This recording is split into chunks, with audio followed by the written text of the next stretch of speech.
Hey guys, welcome to Kolkata Khelaghar. তো আজকে কথা বলবো আইএসএলের এই মুহূর্তে দাঁড়িয়ে কি ভবিষ্যৎ। আজকে কিন্তু মিটিং ছিল প্রতিটা ক্লাবের সঙ্গে এআইএফএফ এবং কেন্দ্রীয় ক্রীড়া বলতে প্রথমেই যে পয়েন্টগুলো তুলে ধরে সেটা হচ্ছে আইএসএল কিন্তু করতে হবে। যদি আইএসএল না করা হয় ভারতের এই যে অসম্মানটা সেটা কিন্তু বাড়বে এবং প্রতিটা বিশ্বের কাছে যে অপমান হচ্ছে ভারতের, যে তাদের একটা মেন লিগই কোনো এখন এই মুহূর্তে নেই অনিশ্চয়তার মধ্যে।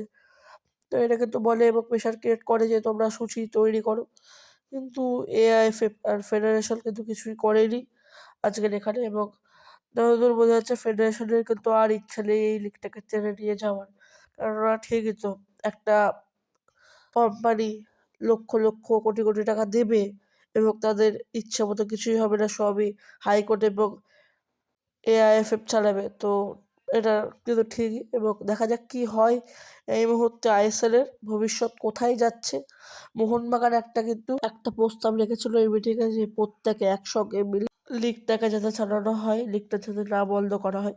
কিন্তু এখানে কিন্তু সবার সভাপতি পাওয়া যায়নি। কিছু কিছু ক্লাব কিন্তু এই বিষয়ে রাজি হয়েছে যে যা প্রফিট হবে সেটা প্রত্যেকটা ডিপার্টমেন্ট ভাগ করে প্রত্যেকে দায়িত্ব নেবে এবং সেই অনুযায়ী তারা প্রফিট বা লসটা শেয়ার করে নেবে।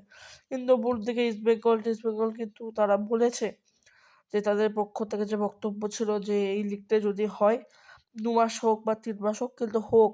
এই করতে করতে যেন এই লিগটার টাইম শেষ হয়ে যাওয়া যায় এবং 1 বছর যেন বন্ধ না হয়ে যায় আইএসএল।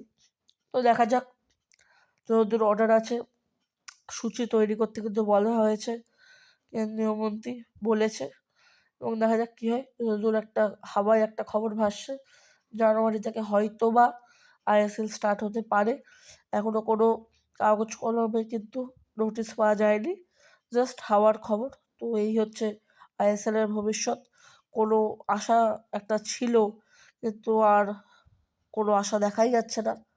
দেখা যাক কি হয়। তো ভিডিওটা যদি ভালো লেগে থাকে লাইক, কমেন্ট, শেয়ার, সাবস্ক্রাইব করতে ভুলবেন না। এবং আজকের মতো এখানেই স্থগিত থাকলাম।